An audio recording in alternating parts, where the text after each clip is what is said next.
So, what's the truth about Xinjiang, China, from a journalist who spent several months living and traveling throughout the region? Hey everyone, my name is Jason Smith. I'm originally from sunny California, now living in beautiful Beijing. Today's guest is Fernando Munoz Bernal.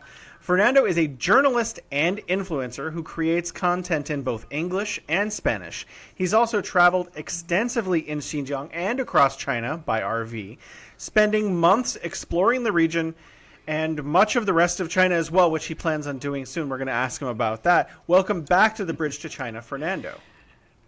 Thank you, Jason, and all of you in the Bridge audience. Thank you for having me again. We're delighted to have you and have you share some stories about what, Xinjiang is actually really like, from your own personal experience, what you experienced about it. So, I know that you didn't always go downtown sometimes. You spent a lot of time in the countryside and the areas around big cities and smaller villages. So in your personal experience while you were there, how would you describe the daily life of, your average Xinjiang local?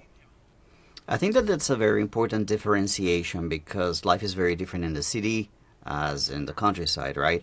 So in the cities, it's just your normal city life. People wake up in the morning, take their kids to school, go to their offices, open their shops, the restaurants. So everything's pretty normal, apart from the fact that the time differences means that the sun comes out a little bit late, so things open a little bit late. But if you are in Urumqi, if you are in bigger cities, Koarla, in Karamai, life is pretty much the same. But if you are in the countryside, in the villages, in the small towns, then people have a completely different life, which is dependent pretty much on a day-to-day survival, so to speak. I don't know if that's the correct word, but then tending to the land, tending to the sheep, tending to the goats, tending to it's very different from the office work. I don't think that survival is the right word. What I think it's is just tending to farm life because they depend on whatever they grow and they depend on whatever they can sell in the market. So it's very different from what takes place in the cities. So life is very different, but it's very normal if you consider those differences. What you're saying reminds me, when I was a kid, my grandparents on my father's side, they lived outside of major cities. They lived in a small town called Empire, where they had horses and they kept cows and there were chickens and for them, their life was very much tied to the couple of acres that they lived on. And then I would go back to my parents' house in the suburbs where it was like bicycles and kites and, cars. And it was very, very two different lives. So I was traveling back and forth on the weekend. And when you describe some of the places that you've been or have seen some of the video footage where you're out there and they're like, oh, we're going to, kill this animal and eat it at this meat market right now. It really makes me remember what my life was when I was hanging out with grandpa and he would go to auctions where they would sell, goats and things. Yeah, it's you would drive around and there's somebody just skinning a whole cow by the roadside. You're like, all right, you don't see that in the city. So yeah, to get back to that point, it's very normal life for the countryside. So I guess that answers the question. If you're in the city, then you got your people going to offices and going to coffee shops and going to malls and whatnot. Completely different from what you would see outside. So you've been to all of Xinjiang because the south is where it's a Uyghur majority and the north is where it's a Kazakh majority. So how would you describe Uyghur customs? Did you notice any differences in the way that Uyghurs behave versus the way that Hans behave? Did they dress in traditional clothes or were they wearing jeans and T-shirts? Okay, so getting back to what you were saying, the differences in the city and the countryside. People in the city, some people might wear the traditional clothes, Uyghur clothes or Kazakh clothes or whatever. But then the grand majority of people, the vast majority of people are just wearing just your regular clothes like a t-shirt, jeans, shirts, normal. Now, when you go to the countryside, what you see people is wearing things that are practical for the work that they're doing. So they're traditional in that sense. So they carry blades on the side or vests and hats and things like that because that's what you need in the area where you are to gain your sustenance, right? So that's what you would say is traditional, right? You don't see that too much in the city because, well, there's no use for those things in the city. Boots and all those kind of things that are needed in the countryside. Now, one thing that I would say, particularly in the side, is the colors. The clothes are so colorful, particularly for the ladies. They like to wear dresses, and it's just full of beautiful patterns that is very traditional of that culture. In the older generations, like the older ladies, for example, they will have like this something to cover their head. Not exactly a religious thing, but just something to decorate their hair. It's like a veil kind of thing that covers their hair and the back. Some people wear their hats, the traditional Uyghur hats. It's very free in that sense, in the sense that you wear what you want, and what you see is whether choosing to wear and what they want to wear. So you see a wide variety of clothing. When you go to the north, then you got to start considering the weather, because in winter, for example, it's a lot colder. Some people wear more clothes. They cover up more because it can get very, very cold. Even in summer, in the high mountains, it can be very cold at night. So they dress appropriately for that particular weather in that particular region. But you do see differences in the way that people dress themselves because of the geographic differences, you know.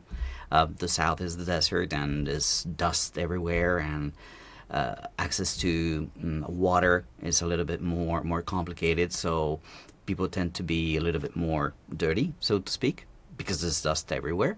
You go to the north and it's like you're walking around Switzerland, so there's pristine waters flowing through the mountains, as you can wash your face wherever you want if you can take the cold water.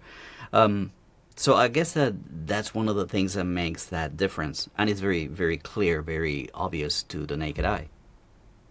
What you go to a lot of local markets, I assume, and that kind of thing. What is the atmosphere like? That how do what is there dancing? Is there music, or is there just hardcore sales because people are trying to sell their animals or goods, foods? What was that like? There's an interesting market in Kashgar. Is the livestock market. I don't know if you visited ever, but it's crazy the amount of money that changes hands in this market, because they bring the cows and the bulls and the sheep and everything that is being traded and exchanged, and they're measuring things. How much does this one weigh? Okay, load them up on that one. It's so much energy and so much taking place in such a small place. And that particular market, I'll tell you about other markets, but that particular market is divided in like, okay, this is where the animals are being traded, and this is where the animals are being consumed. There's like a wall, and then you go to this side, and then there's all the restaurants selling you all the barbecue skewers and the meat and the etc. etc. It's very interesting. You just look this side. Oh, there's the animal walking. Oh, there's the animal on a skewer. It's quite. I hope vegetarians are not going to walk away from the podcast after hearing this, but that's what it is. In other markets, what you hear is one of the things that surprised me the most is because you see people from Xinjiang in other cities, like in my city, for example. And they have this tendency to shout and yell whatever it is that they're selling, sorry. So, you normally hear that in a city and you're like, oh, that must be a Xinjiang guy. Well, you go there and it's everybody. Everybody in the market. When you go into supermarkets here in China, that's been replaced by a megaphone. But there is just the guys coming out to the street and talking to the people passing by and just selling their goods, but shouting it at the top of the lungs, so that they attract more people. Dancing the market, usually what you see that it's in the evenings, right? So I was in a place called Sacha. They have this food market for the locals. This is not a very touristy place at all. And I don't know, it was a Friday night and we arrived there around 8 or something. We were walking around the shopping area. And then we heard some music, like, what's that music playing? So we go into an alley and we find this, whatever, 100 people just dancing in their little hut that they had, playing live music. And just the longest songs I've ever heard is a song is 20 minutes. So these are places that are very, very lively. You can see how dynamic their society is, and how tradition is enjoyed with their music, with their culture, with their food, with the language, wherever you go. So the markets are an experience in itself, definitely worth checking. If you have the good fortune of going to Xinjiang, it's totally something that I would recommend anyone to do. Well, I mean, you answered my question already, but I wanted to ask, because one of the things that Western media likes to say is, oh, their culture is being erased. They're not allowed to speak Uyghur, or they're not allowed to dress like Uyghurs, or they're not allowed to listen to Uyghur music. What was your experience of, was there cultural erasure there? Okay, the short answer is no. Anybody who goes there can see it. But I would like to go a little bit beyond the obvious. Okay, anybody who goes there can see it. But there are also efforts from the government to maintain some traditions, right? It is normal that with modernity, traditions begin to kind of like fade, right? So the government has made some efforts into building this music museum, or this particular dance school, so that these traditions, not just the language, parenthesis, it just turn on any TV in Xinjiang and you'll hear Uyghur language on TV, or any radio. But let us get back to the culture, okay? So, of course, there are performers that perform for tourist spots, right? So you go to a certain park and there's a performance. So where do these kids learn that dance? Or where do these people learn those dances? Well, the schools that are there and supported and kept going with government efforts, with authorities' efforts. So there's that side, which is what I say what is often used in the West to represent, oh, this is just for show, and they're not wrong. That probably is for show. Go somewhere else where local people live, and you'll probably see the same thing without the synchronized the moves, and without the, do you know what I'm saying? Without the yes. ta-da. Just the regular people enjoying the music, enjoying their culture, and it's so different in the sense that you feel that authenticity. It's like going to Disney. You go to Disney and people are dancing for you. You right. understand that. That's very clear. But you go somewhere else and you'll see people dancing the way they normally do it. So that's a difference that is important to make. It's not being erased. It's being maintained so that people still have that interest in the culture and that pride in the culture. And you see it everywhere. You walk around filming all the time. Sometimes you have a drone, sometimes you have, various different cameras. When you're in Xinjiang, did you ever encounter police who were like, oh, you can't film here, sir? No, I was never told not to film and not to shoot. Having said that, there are areas where it says, don't film here. For example, when you get to a border, right? There's signs that say, don't film here, or don't fly drones here. But that's not a Xinjiang exclusive thing. I mean, I've been to Yunnan, and the same happens at the borders to Myanmar and those other countries. I've been to the borders with North Korea, or it's the same. So there are places where you're not supposed to film. But I was never actually told, hey, don't film here. And I walk around with big gear and whatnot to capture the best quality video that I can about a place.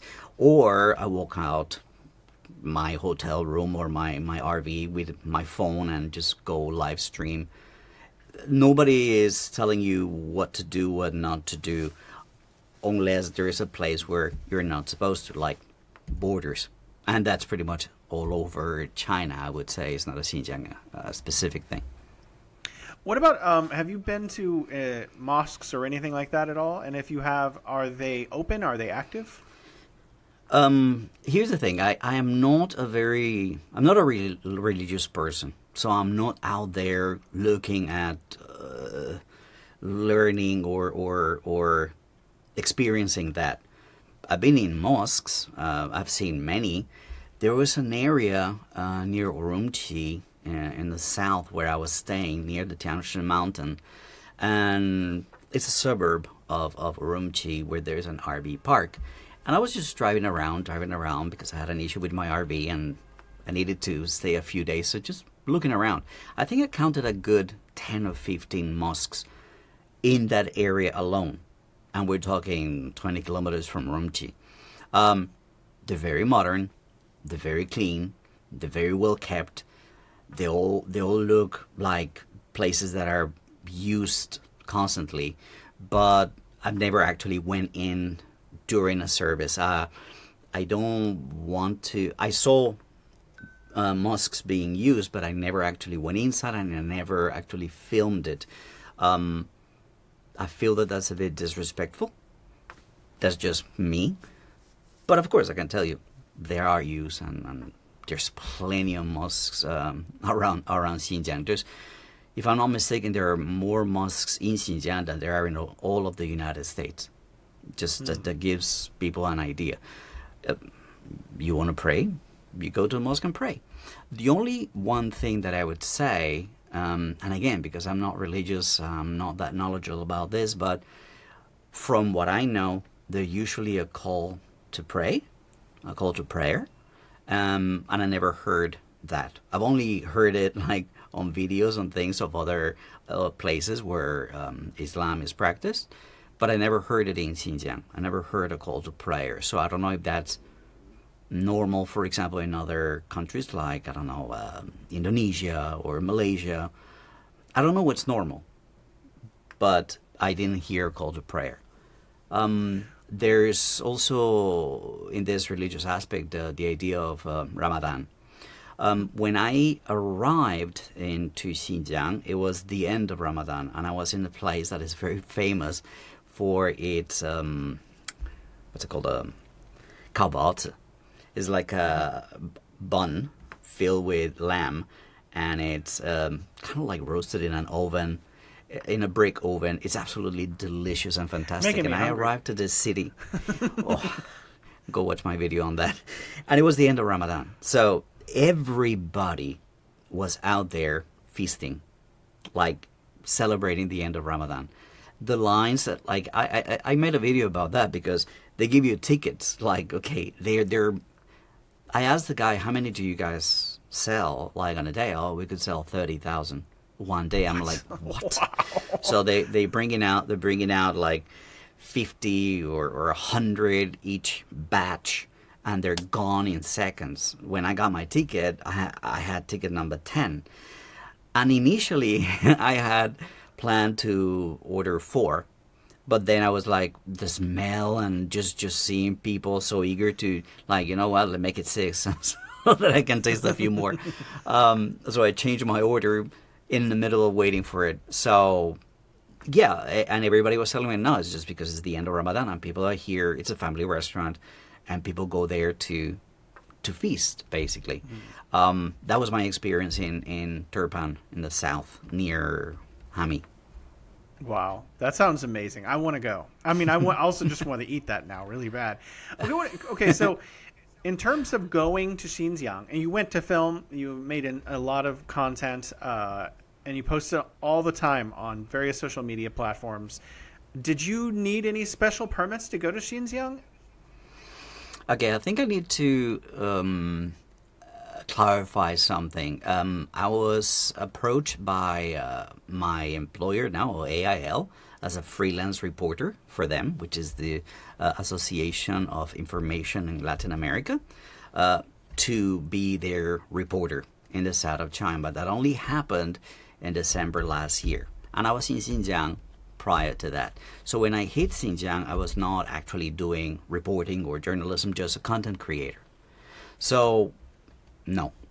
If you want to go as a content creator, All you need is a train ticket or a plane ticket, and you can go make the content that you want. There is nobody stopping you from that. I am not aware what the situation is when you are a proper journalist. Do you need special permits? Maybe you do. I have no idea. Maybe you need to inform what is it that you want to cover. I really don't know, and I cannot tell you because I haven't been in the area on duty, so to speak, or as a reporter, so to speak, just as a content creator. However, you could just get on the plane and go see. If you are, I don't know, a journalist and you would like to see for yourself, even if you're not reporting, you can just hop on a plane and go see. Well, let me ask a different Think question. about, yeah. Because there was a time you said you went to a very special place, was very deadly and dangerous. Maybe I'm not sure what was a desert or something. You did need some kind of special permit to go to that place. Could you tell us about that? Oh yeah, yes, of course. There are areas where you need to, and not just a foreigner, just Chinese people as well, right? You need to apply for a permit to go there. There is a place called Dahaidao. It's you go in and it's like 100 kilometers. There's no phone signal. You're in the desert. You don't see nothing, and there's only one road. So you go in. You spend whatever amount of time you're going to spend in that hotel, and you need to let them know because there's only a limited number of cabins.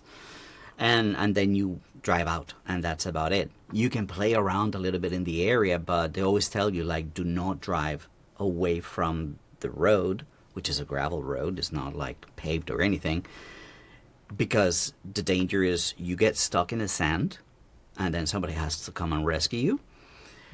And I saw a guy get stuck in the sand. The thing is that the beauty of the area is also you're like, oh, so you're not looking and he ended up in a sandbank and I had to pull him with my car. And he was in the middle of a sandstorm. That was hectic. That was quite interesting. But a few days after we left that area, we read in the news that I think it was 4 people who just literally died in the desert of heat. They were burned to death basically in the desert because they deviated from the road, they got stuck, they couldn't get out, they didn't have enough water, and you don't have a phone signal. So there are dangerous areas where they ask you to register so that they know who's gone in and who's gone out, how many have gone in, how many have gone out. And when you go in, were you expected at the hotel at a certain time and you haven't arrived, there's ways of communicating and say like, hey, there might be an issue with these people. The people that I told you about, they waited for help like for a day and a half or 2, but without water and under that inclement sun in the desert is just, and no place to hide, just no place to hide. You're under the sun. Is this in the Taklamakan desert? Yeah, is the southern bit of Hami. Hami is the first city that you encounter when you enter from the Sichuan, right? You cross the mountains and you enter Xinjiang, and Hami to the south about 100 kilometers. That's this desert. So it will be like the southern eastern part of the Taklamakan desert. That's where this actually took place. And these kind of warnings are also necessary when you visit certain areas like the border with Afghanistan. We drove there and everybody, Chinese and foreigners, need to apply for a permit because these are areas that they have difficult situations with the border. The borders are very difficult to control. The terrain is extremely very high mountains, very rocky mountains, and just roads that go in and out, but people through the mountains, the Rocky Mountains, could come in, cross borders, this kind of things, right? So they want to know who is supposed to be there and who isn't. So when you visit those areas, very limited areas in the Pamir Plateau, you need to have a permit. And it's as simple as going there, showing your passport, and they give it to you. I think it costs 10 yuan, and that's it. You're allowed to enter, and you're allowed to stay for as long as you want and then come out. They just want to know. I have to say, again, from my experience, is that this is not unique to Xinjiang. If you go to Yunnan, there's also areas bordering countries that have issues, that have problems, where there are also controls. They want to know who's in there and who's not, because crossing jungles, crossing mountains, do you know what I mean?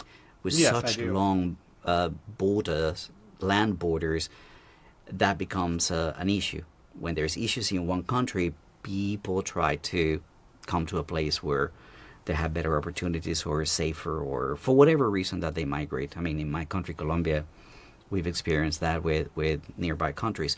So it's normal that they want to know, okay, who's supposed to be here and who's not.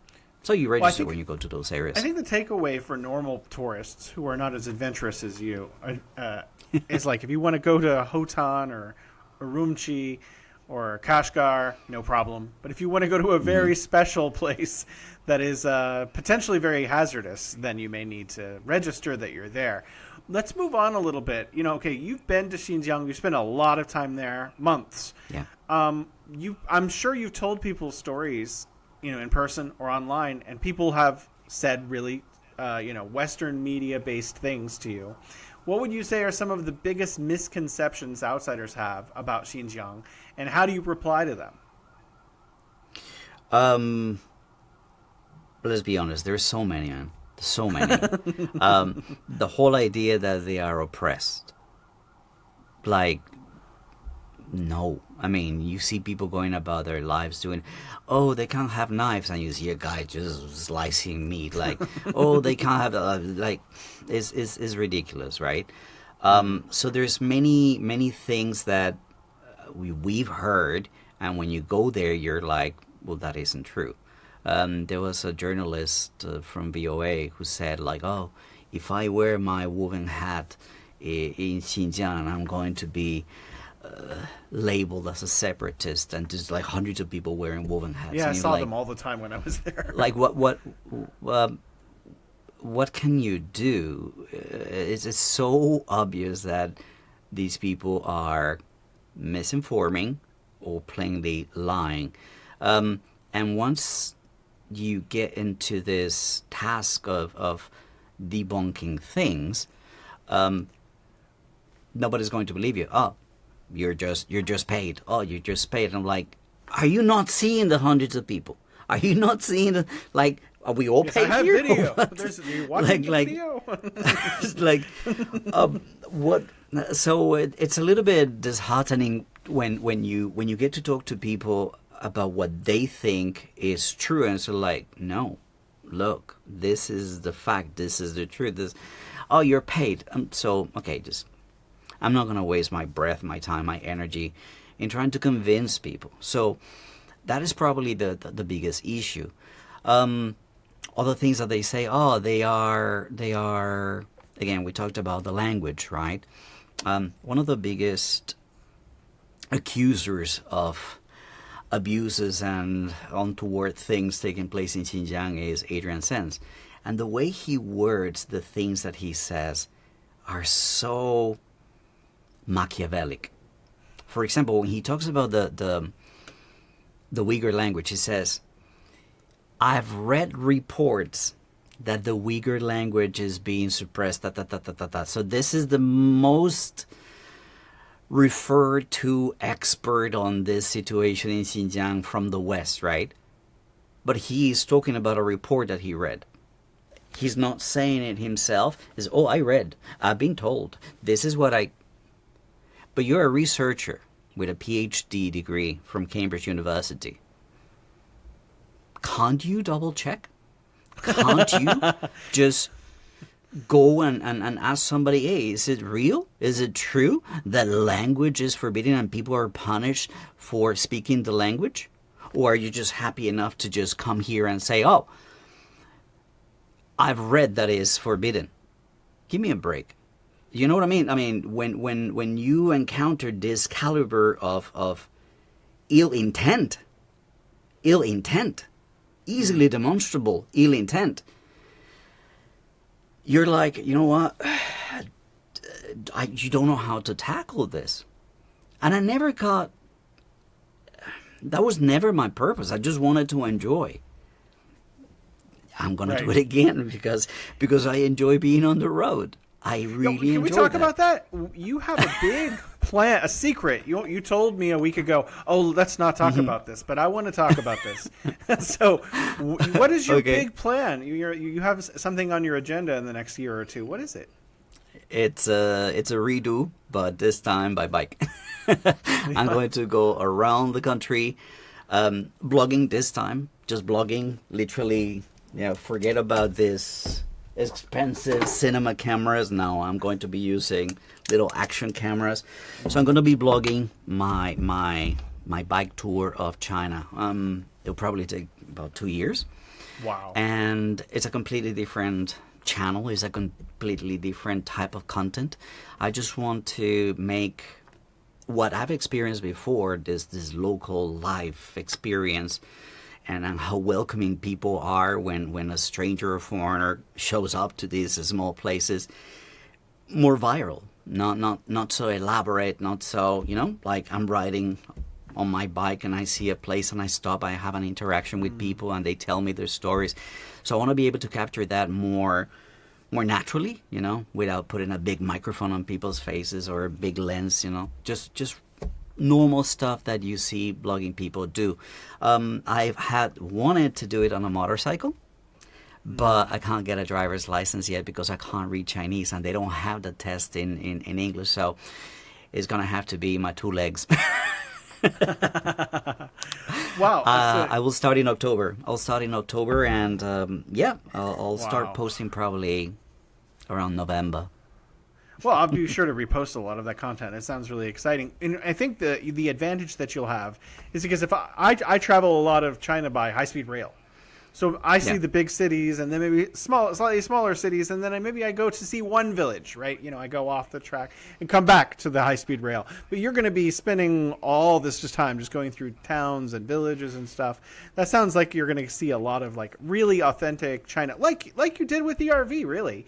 It's kind of similar. Well, to a certain extent, it's different because in the RV, when we wanted to travel distances, because we had an electric car, we wanted to be on the highways because of small roads, and we were so long. So if you are in what is called the domestic roads, or the guodao, you don't know if there's height level that's limiting your transit, or if there's charging stations or things like that. So when we wanted to go from one place to another, we just get on the highway.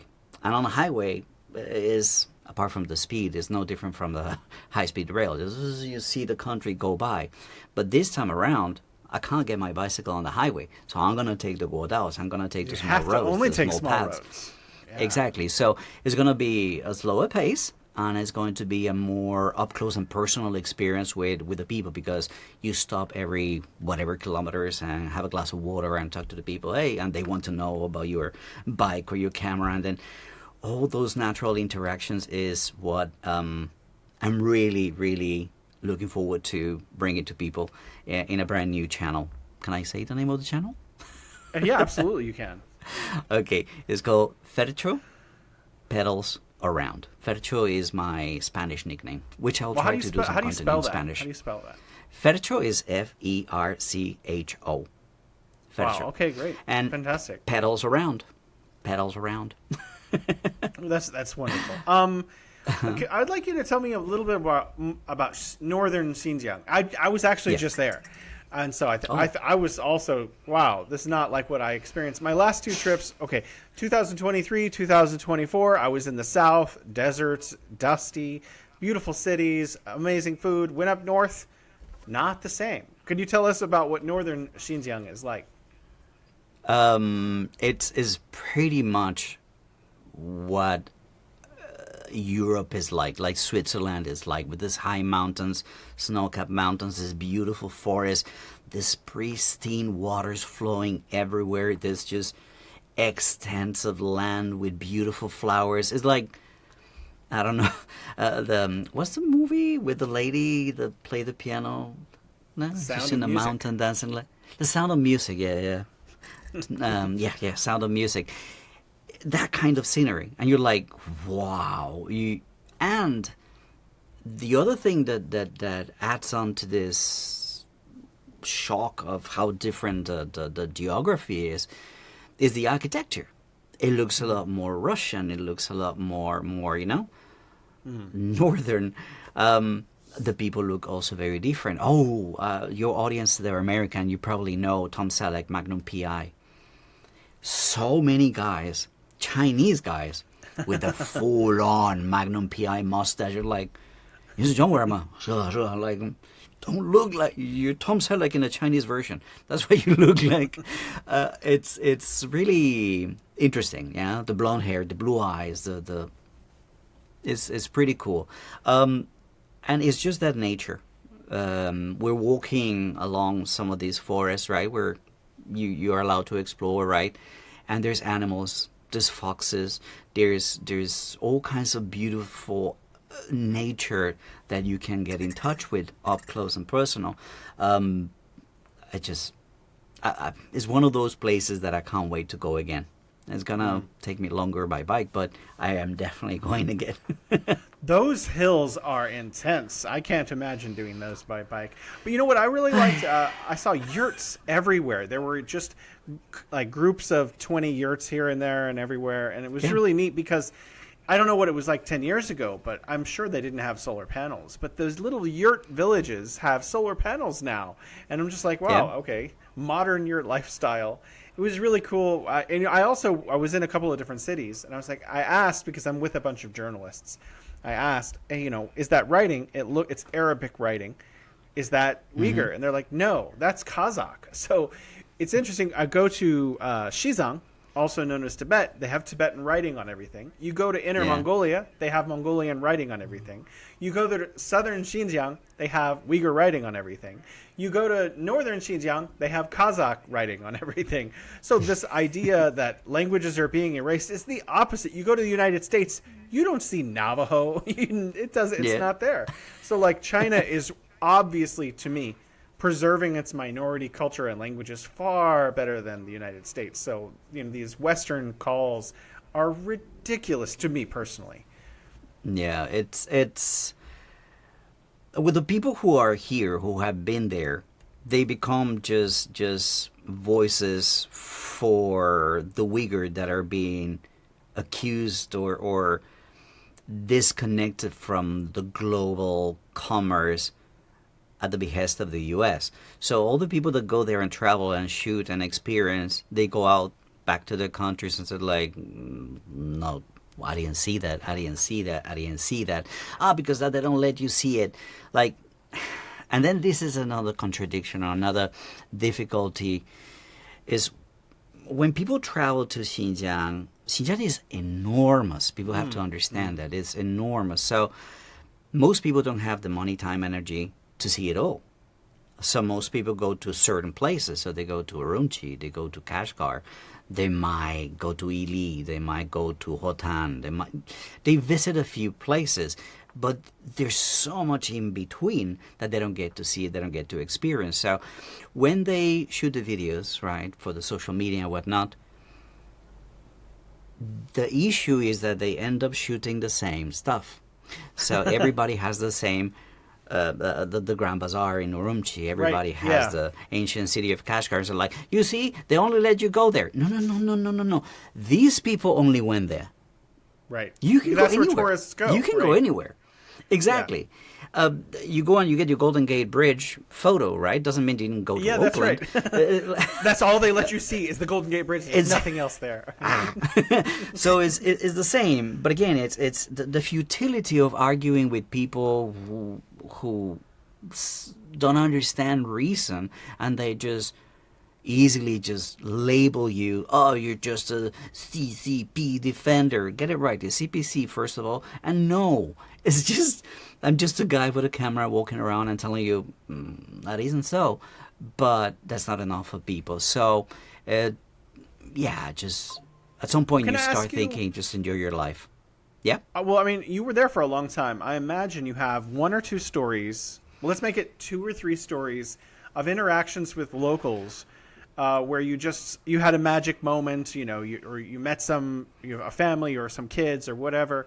Like, could you tell us a couple of stories about your time there that stand out for you? One of the most memorable ones is I'm in this town. I arrive in a town a little bit late at night, so we parked in a public square. You're allowed to do that in Xinjiang. Oh, so we just parked there for the night, and the lights are inside the RV, but it's dark outside. And then my animals, my two cats and my dog, right? They like to look around, they look outside through the windows and whatnot. So there were some kids around our RV looking at the animals that night. Next day, 6 o'clock in the morning, we hear, I'm like, Jesus, what happened? Well, I mean, who comes knocking at an RV door, right? So I opened the door, and there's four tiny little Uyghur kids. This is in the south, okay? Oh, can we play with your pets? And I'm like, what? Can we play with your cats? And they're like, what? And then just came into the RV. And I'm like, make yourself a home. They come in and they start grabbing the cats and, oh, look at this one, oh, look at this one, and the dog and everything. And they offer us, oh, would you like something to eat? We're like little kids. And what really got me thinking is, what is the psyche of this society where there is no fear in children? And there is no fear in the parents, and they don't tell them, don't do this, don't do that, They're so free, so open, and so unafraid to go knock on a door, see a foreign face, and just barge in, sit on my bed, and start playing with my cat. That to me was, number one, extremely, extremely warm in my heart. I felt like these kids are so lovely. Number two, so telling of what the real feeling of the society is with regards to everyday life and safety and security. There's no fear. You see kids walking around the streets in the middle of the night. Try that in Chicago. So, you know what I'm saying? Yeah. So that was one that really was very interesting. The other one was I was driving Duku, which is a highway from, I forgot the name, Duku something, Duku, and it's the most iconic highway in Xinjiang. It goes from the north to the south. So you start, you go through Tian Shan and get down to the desert. It's about 600 kilometers. You do it in 2 days. So we're driving through this Duku, right? And we stopped somewhere to have lunch. And we're sitting, ordering some Yanrouchuan, and then some kids, older kids, 19, 20, came. I'm 53, so the kids. So they come in and they say like, oh, where are you from? Oh, I'm from Colombia. What are you doing? Oh, we're traveling. And then we start this talk, and then the kid says, oh, I'm studying in Shanghai. And I'm like, sorry, wait. You're a Uyghur kid and you're studying in Shanghai. Yeah, I got a scholarship. I'm like, what? So he starts telling me that he did well in the Gaokao, the university entrance examination, and he got a spot in a very good university in Shanghai, but it was summer, so he was back helping his parents with the Airbnb that they have, the bread and breakfast that they have. I'm like, really? So where are you going, and how do you go back to Shanghai? And so we started having this conversation like, how do you feel about that? Like, oh, I really like it here, is what the kid says. I'm like, okay. So that experience of having talked to a kid that's been outside, that's been to Shanghai, and they're like, I like it here. I like the nature. I like to help with my parents' business, which is just Airbnb and a restaurant like most people do. That's how you gain weight in Xinjiang. So that was another very interesting interaction. And the third one, again, about food. I don't know how many times I was given free food. Literally. So like, okay, how much? No, you don't pay. you're a guest here. And I'm like, sorry, what? No, no, no, no, no. Or sometimes you order from a QR code, right? And then they see me and then they send something for free. Like, we didn't order this. No, no, no, no, you're a guest. I'm like, so that tells you something very important about the nature of Xinjiang people. They have always been welcoming to visitors because that was a corridor of commerce through centuries. So it's in their nature to make you feel welcome because you'll come back again and you'll spread the word that this is an... I don't know. I don't know why they do it, but I cannot tell you exactly, really, how many times I was offered free food just because I'm a visitor, just because I'm a foreigner.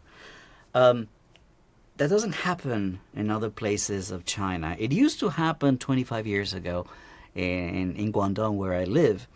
Doesn't happen here anymore. So going back there was like, wow, that's a special. And I've always, side note, feel a little bit uncomfortable about that because it makes me feel like I'm not deserving. Like, what have I done to deserve this?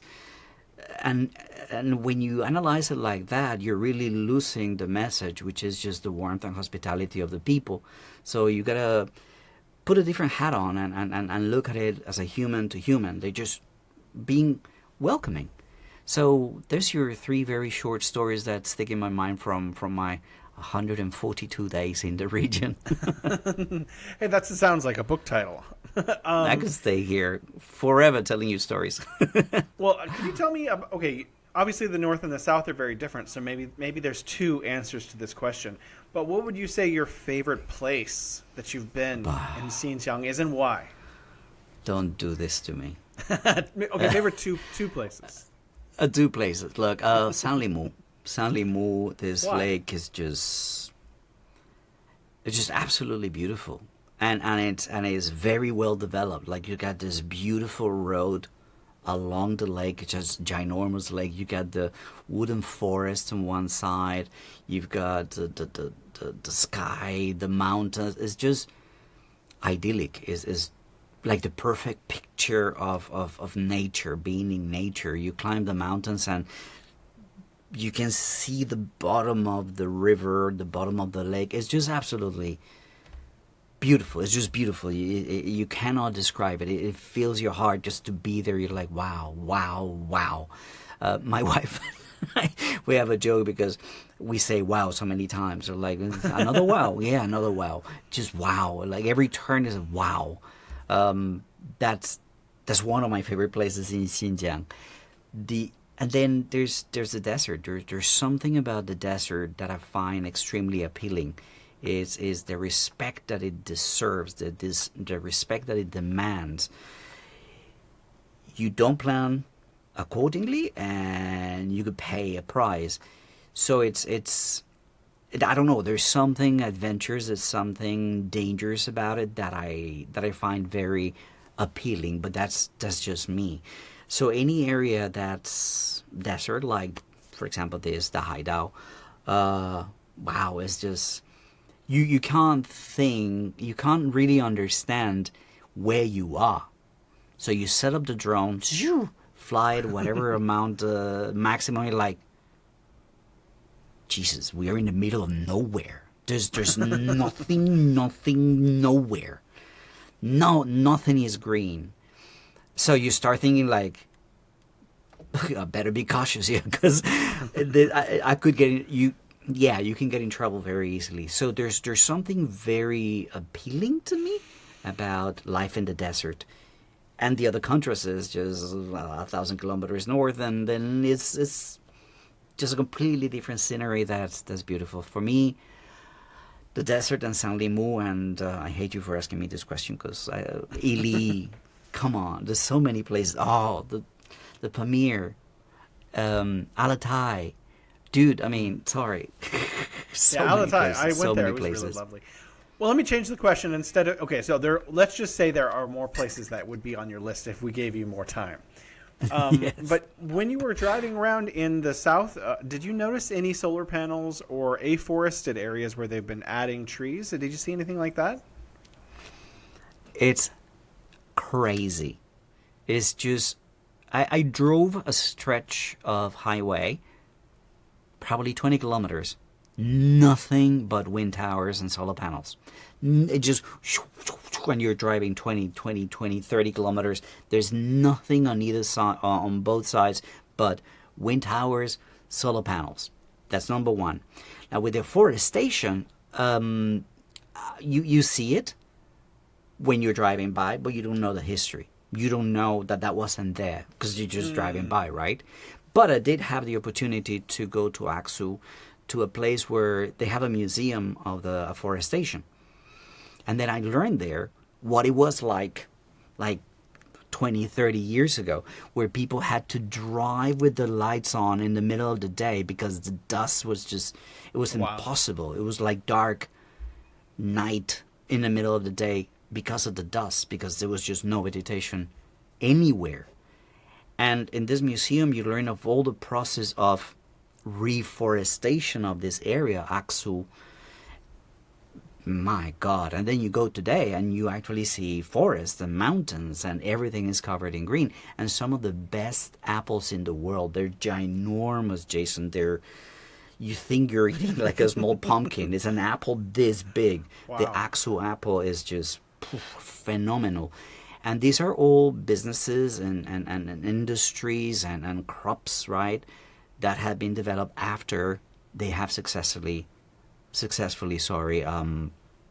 controlled the desert and fought and won the battle against the desert in this particular area. So when you go there and you see a green area, you don't know the history.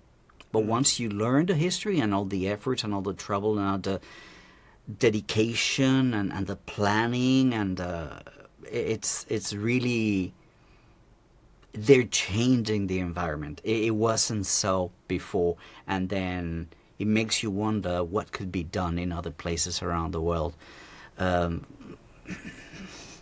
Is the world going to follow China's example?